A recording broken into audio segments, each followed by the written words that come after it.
Okay, hello guys. Today I'm going to teach you the shortest way to boost the speed of your computer significantly.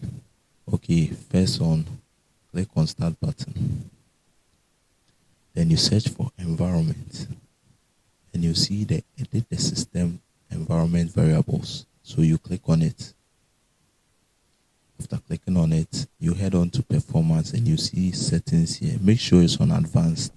You see settings and you click on the settings. So on your computer, maybe yours might be on the adjust for best appearance. So you simply switch it from here to here. Then you hit the apply and then you click on the OK. Yeah. So after this, you can restart your PC and you can see the speed of the PC increase significantly. Yeah. So this is the shortest way you can boost the speed of your computer. Thank you guys. So if this video helped you, please don't forget to subscribe, like, and please leave a comment in the comment section. Okay, thank you. This is Freddy Tech, and I'm out.